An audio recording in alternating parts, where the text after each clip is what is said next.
the actual front door. So out that way is Columbus Street. This is where people would come in. I like to stop here for a couple minutes. I've collected a lot of our family's treasures, my treasures, and I'd love to share them with you. We do keep this locked at all times. I just unlocked it so I could show you these things today. This is from F.O. Schettinger, Columbus, Ohio. And they're still in business today. But I would sit on the train, and that was a little notebook. That was a advertising piece for them. It was a little notebook, and I would keep notes in that as I was traveling back and forth from New York to Columbus. And then also in here is my marriage certificate to Richard. Very wonderful day. This is actually one of those baby owls. It talks about 5 owls. The other one was the mother owl. So I just want to make sure you know I'm not making stories up. That was quite a day.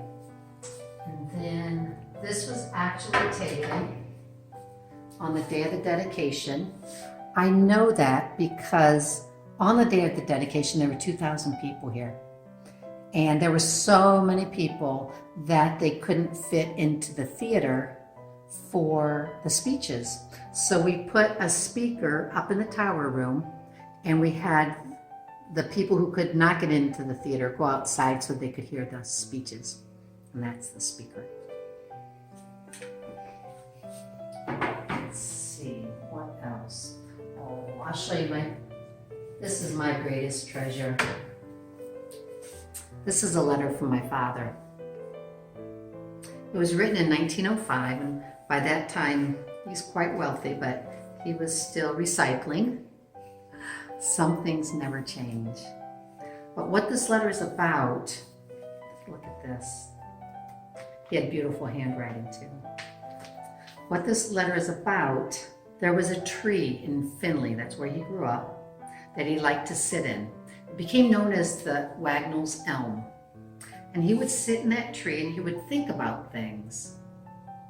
Well, he had just gone to Finley before this letter was written, and he had come back, and his friend, Lem McManus, sent him a photograph then of his elm tree.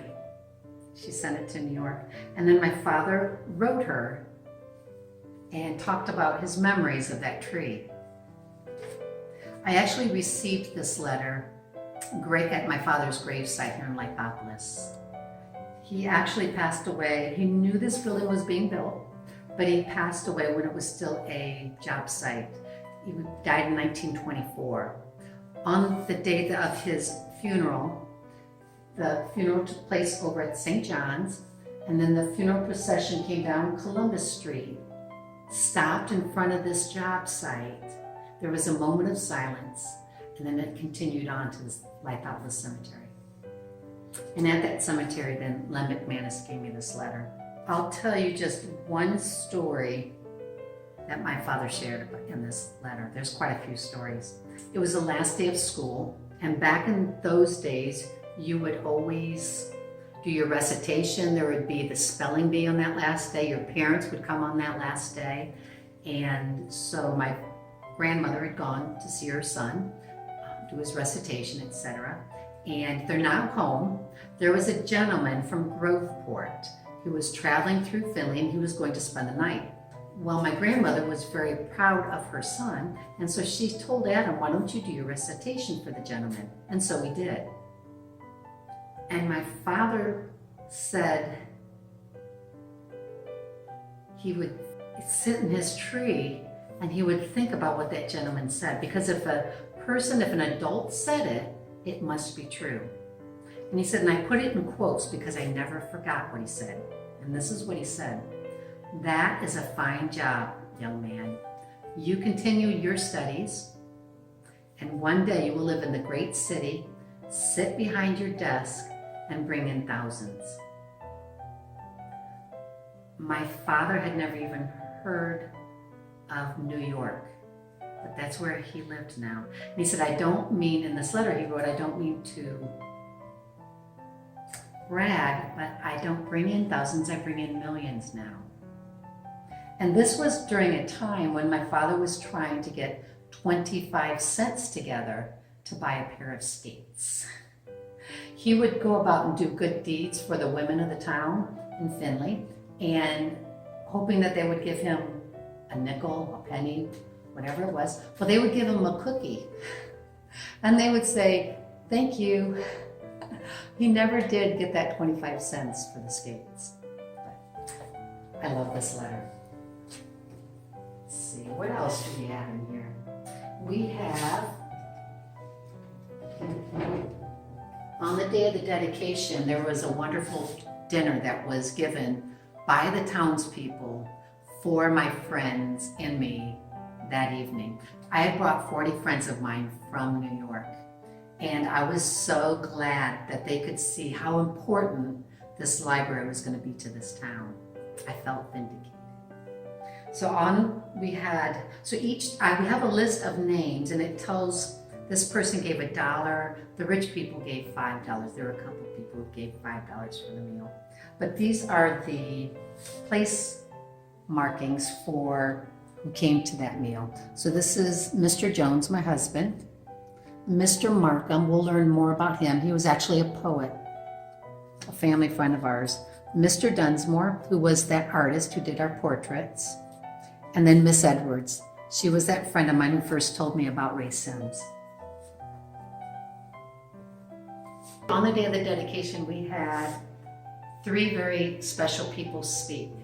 My husband, Richard Jones, acted as the MC, and we had these 3 speakers. Mr. Dunsmore, that artist who did our family portraits.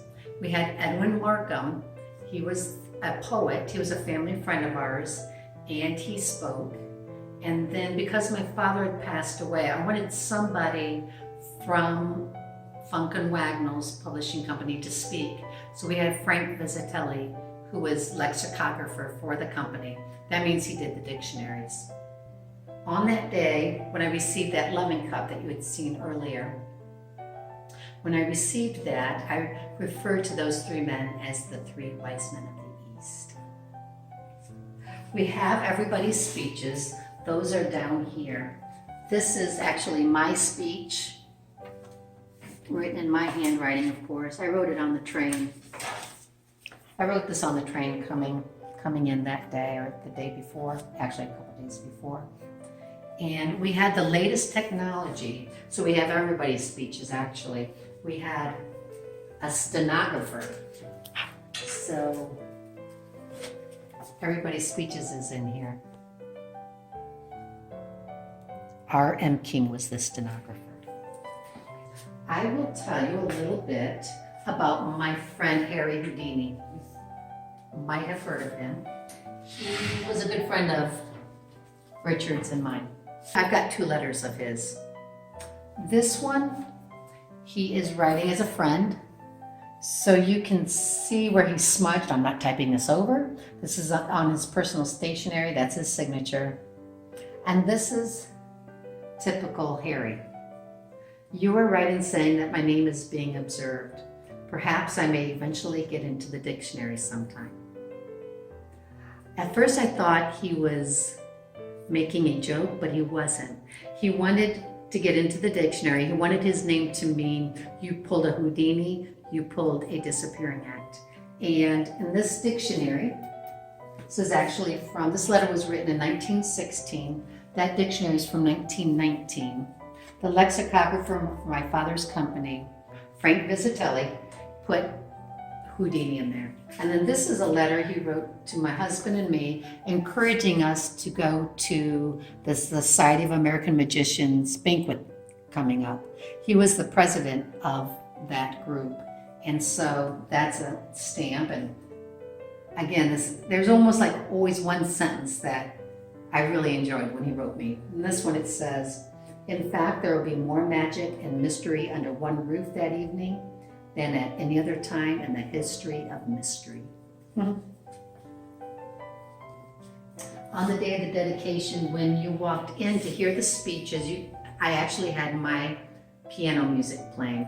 We had a Weltmannian reproducing organ and piano. These are rolls of my music. So when you walked in, it was my piano playing that you were hearing. I'll tell you about the dictionary. So this was the average size for a dictionary back then. My family actually started publishing dictionaries 4 years after the start of the Literary Digest. So it was 1894. The first dictionary cost $1 million to produce. The second one after that was $500,000. So very money intensive. I will tell you about my friend, Joshua Slocum. Joshua Slocum was a family friend of ours. He was a sailor. He was my father's age. The thing was, nobody wanted to sail anymore. Everybody wanted to use steamships. It was a lot quicker. Joshua did not want to make that change. So he actually ended up becoming quite poor. He was living in Boston, and there was a gentleman that had given him an old boat. In addition to actually sailing, he also loved refurbishing old boats, turning them into new again. And he would have been one of those people, he was quite eccentric. He would have been one of those people where the mother would say to their children, stay away from him, stay away from him. He was just different. While he was building that boat, he thought to himself, and he started telling people, I'm going to be the first person to sail around the world solo. So now it's 1895, he's getting ready to leave, and I came to visit him. I brought him a box of books from my father's publishing company, and in that box, I should say, was this book, Miserere. This was the first book I wrote. I actually ended up writing 8 books. So Miserere, my first book, that was in the box, and I told him the spray will come back. That was the name of his boat. So now it's 3 years later, and he came into to Newport, Rhode Island. He did it. He was the first person to sail around the world solo. I was actually the first person to sign his registry when he came back, and he handed me back this book. And in it, you can see my calling card, wishing you a safe and successful return, 1895. And then here, June 28, 1898, he writes about the things that this book has seen. What ups and downs, Miserere, you have had in your rounds. You have been twice through the Straits of Magellan, once off Cape Horn. You have seen Juan Fernandez, St. Helena, and many other islands in the sea. I was very touched that he had done that he had given me this book and wrote such wonderful things in it. Then I went home and I started looking a little closer, and I realized he edited every single page. Yes, he did. So, still a treasure though. And then, I believe it was in 1900, he actually wrote his own book, Sailing Alone Around the World. And in it, to Mabel Wagnalls, he sent me my copy, who said the spray will come back. April 8, 1900. And then you go back, and there's the sailboat, and then dedicated to the one who said the spray will come back. His wife always said that was her, but it wasn't. Something else in here, let's see, we have shortly after the dedication, 1925, my husband and I went on a much needed trip. We went to Europe, spent quite a bit of time there. And at that time, Esperanto was becoming quite popular. Esperanto was a universal language. The thought being, if everyone spoke the same language, there would never be another world war. So this was shortly after World War I. Well, we came back then, my husband and me, and we started having Esperanto taught here at the schools in Lithopolis, and actually right here in the library. And there are quite a few headlines, newspaper headlines, throughout the US, from California to New York. And they read, Lithopolis, Esperanto capital of the world. That's because it was taught here.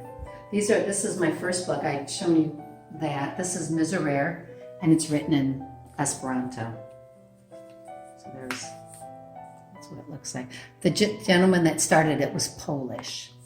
So, Esperanto for all, Cantera Esperanto.